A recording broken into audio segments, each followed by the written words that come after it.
Hi there, welcome to my channel. My name is Marley, and as you can see from the title, in this video I'm going to be reading books that were released the year that I was born, which in case you do not know is 1996. So I decided to do this video in September because my birthday is in September. So I was born 25 years ago in 1996, and I thought it'd be fun to do a reading vlog where I read a bunch of books that came out in the same year, were the same age as me. Last year I did sort of a birthday themed video like this where I read books that were recommended for Libras, as that is my star sign. So I kind of like the tradition of doing something related to my birthday every year on my channel. So first of all, obviously I had to do research of what books came out that year. Sorry I didn't involve you guys or like film the process, but basically so many bestsellers that year were thrillers, kind of those like classic mystery thrillers. There were some Stephen King books that came out that year, of course. Some of the other thrillers I had written down as being sort of interested in were Intensity by Dean Koontz, The Deep End of the Ocean by Jacqueline Mitchard, The Runaway Jury by John Grisham. Then I found there were actually some more well-known books that came out that year, such as Nicholas Sparks's The Notebook,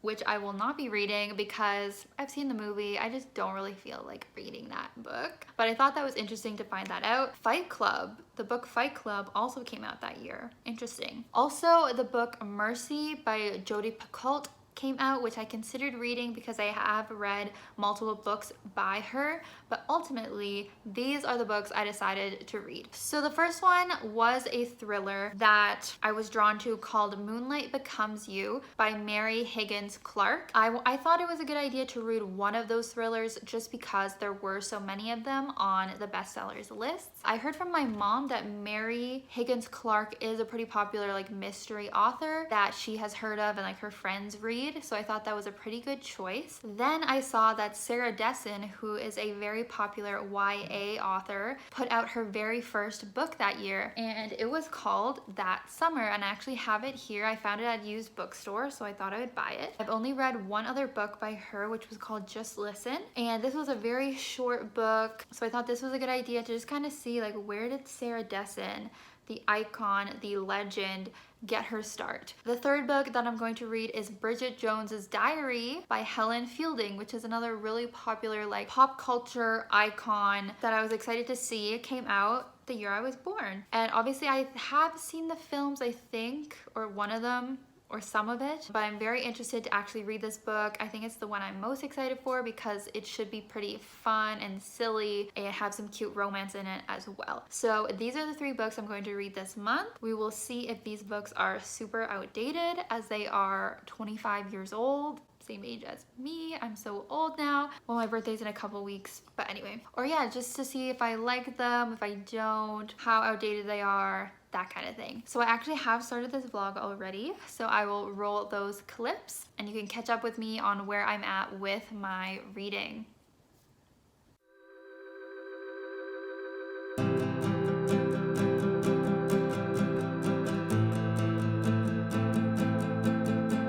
Hey guys, it is Monday, Labor Day, so I had the day off to relax, and I have started my first book for this vlog, That Summer by Sarah Dessen. It came out in 1996 and is following this girl named Haven. She is 15 turning 16 and is taking place during the summer. Oh, and I also am halfway through it already because this is only like 200 pages. So I read 100 pages or like 95. So I'm already halfway, so love that. But so far we saw the wedding that her dad had to his new wife. It is very tropey, where he got married to a young woman he met at work that he cheated on her mom with. Her parents are obviously divorced, and then she has an older sister who is also getting married this summer, and she is kind of upset that she's growing so tall and everyone just keeps commenting on it, and she is sort of reflecting back on this one summer that was really nice with her family when her sister was dating this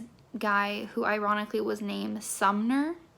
Never heard of that name before, but then she actually bumps into him. It's kind of a book where I don't think anything is really going to happen. It is very obvious that this is an older book written in the 90s because the story is just so basic.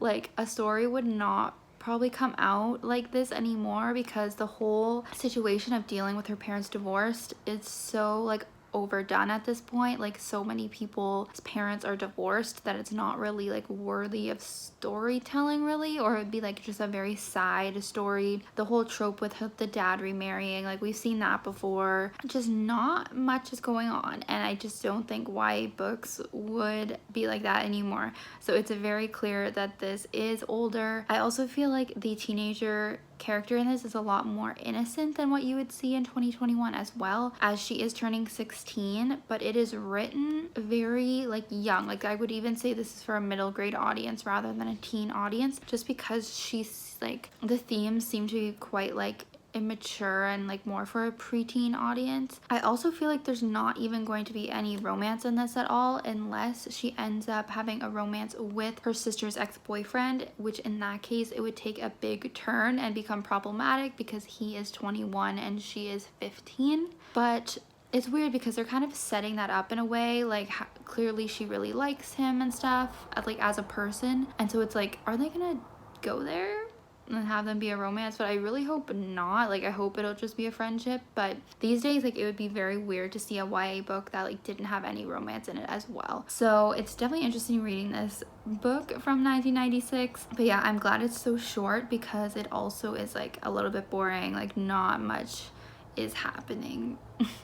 Tell me you're reading a book from 1996 without telling me you're reading a book from 1996. Alright guys, here we are. I finished That Summer last night. Not surprising, it's 200 pages. Also not surprising, not a lot to say about it because it is so short. But I'm gonna give it 2 stars because, as I predicted, not very much happened. Yeah, I don't even know how to talk about it because so little happened. We did reach a bit of a climactic point with Haven where she kind of had like a bit of a freak out. Like, everything that was building up and getting to her, she just sort of like freaks out a little bit. But it's interesting how like so much of the book did really focus on her just talking about her family, talking about her friends, not really focusing on herself. But I get that. I feel like as a teenager, you don't even know who you are, and the people around you really shape you. I think this is a good example of that teenage experience. The fact that it does focus on more like younger themes, as I said, that it would fit better for a middle school aged kid. I like that it was, you know, these real themes and everything, but like, it's basically like a nothing book to me. You can kind of tell that it was Sarah's first book. Like, she was just diving into writing and storytelling, and I've only read one other book by her, but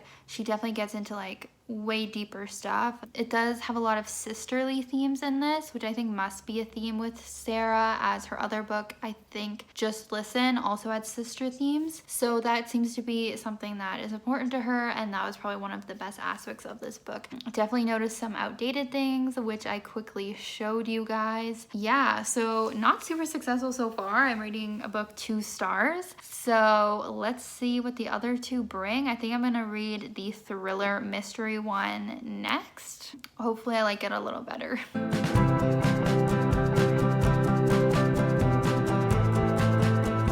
Hey readers. So I've been reading Moonlight Becomes You on my e-reader. I wonder what that title is going to mean. I don't know. But I am 45% of the way through, so almost halfway. I don't think I mentioned what this book is about yet. So we are following this woman named Maggie. Not confident on her age. I want to say she's like 30. And she's this like very successful photographer. Like, she's shooting for Vogue, like she's pretty high end. And she ends up bumping into her old stepmother. So her dad was married to her when she was like between the age of 5 and 10 or something like that. But she's just like was really impacted by this woman. So they are like starting to reconnect. And then she finds out that her stepmom was murdered in her home. I think like whacked over the head or something like that.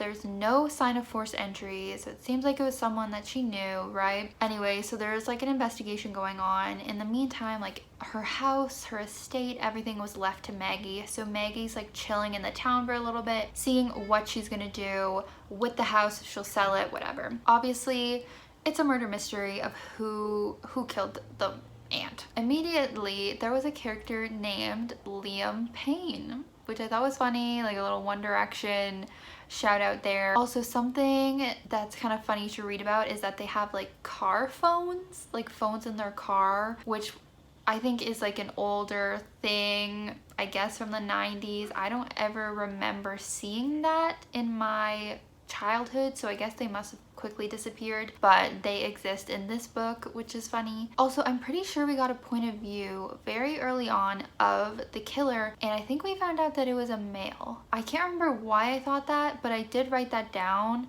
so I think we know that our killer is a male unless I'm just getting tricked. Speaking of points of view, we're getting a point of view from probably like every single character ever. I thought this was like the vibe that it would be just Maggie's point of view, but it's so many other characters, and it's really honestly hard to keep track of who they are. Whenever I say that, I feel like I'm being dumb, but no, I think it's just too many character points of view. It's like so many different characters, I can't keep them straight who they are. But obviously this is to give us like so many suspects into who could be behind killing this woman, which, you know, I appreciate that. I like that concept, but this is just too many points of view, and each chapter is really short, which I love that. I always love short chapters, but because they're so short, you're getting like 2 pages from this person's point of view, and it's hard to really like grasp who they are, what their motivation is, everything like that, how they're connected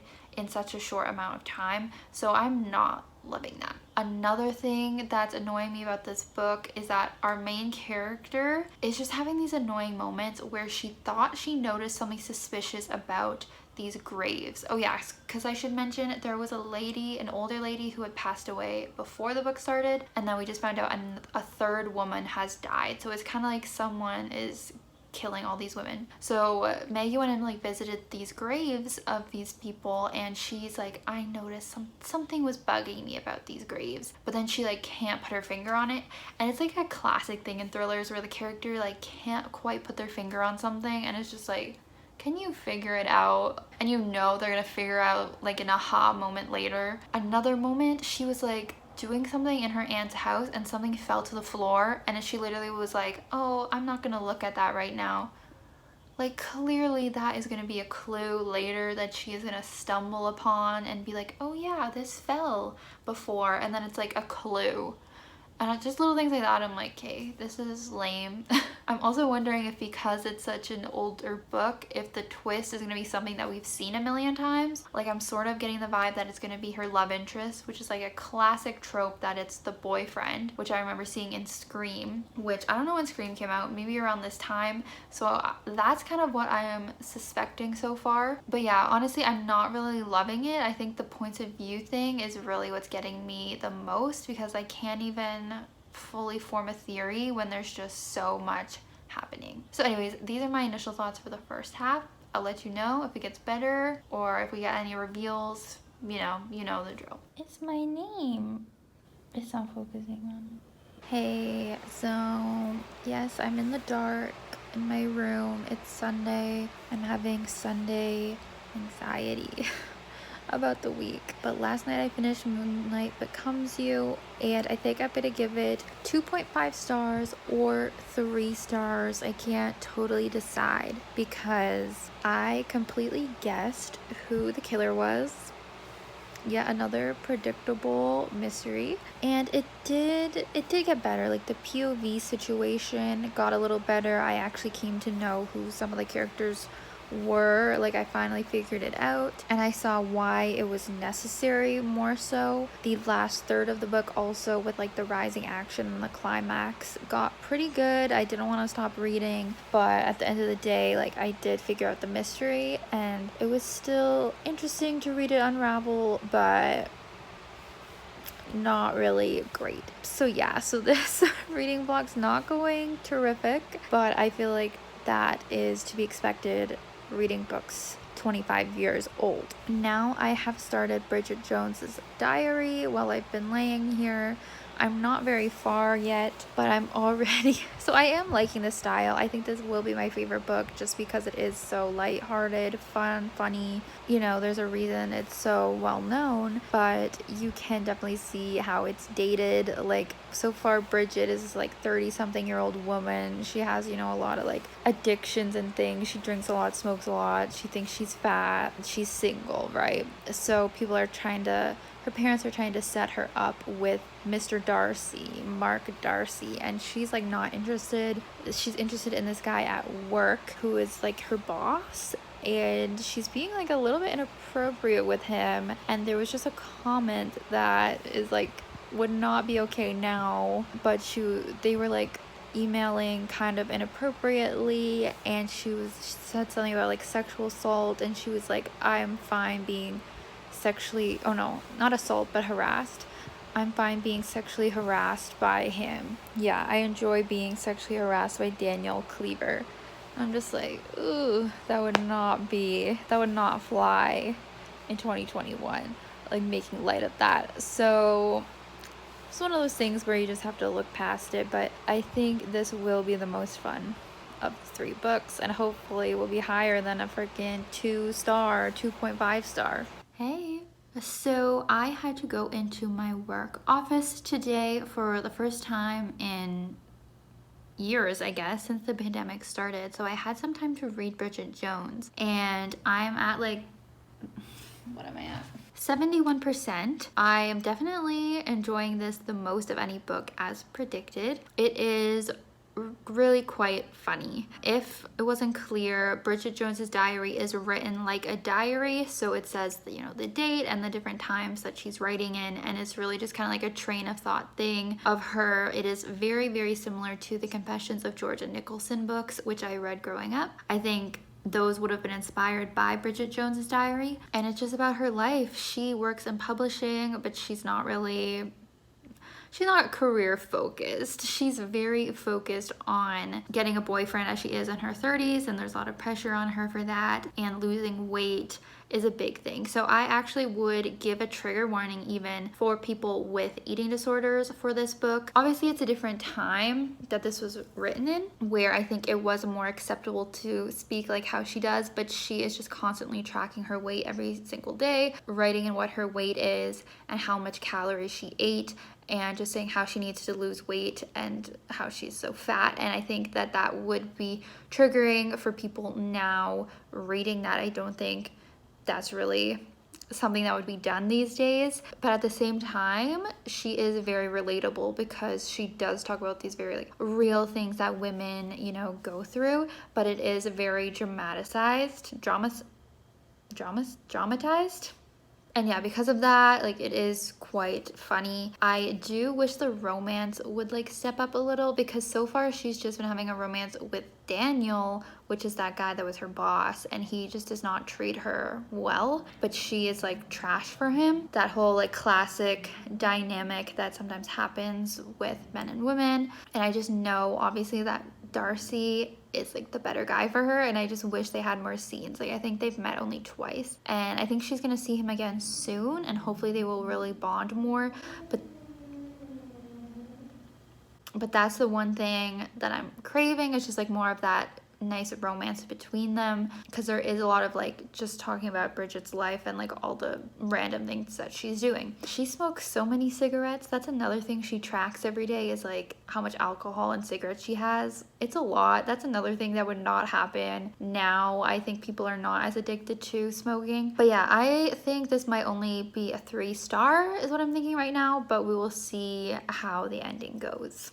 Hey, so I just finished Bridget Jones's Diary, and as predicted, I think I'm going to give it a 3-star. It was definitely the most entertaining book of the 3 that I read this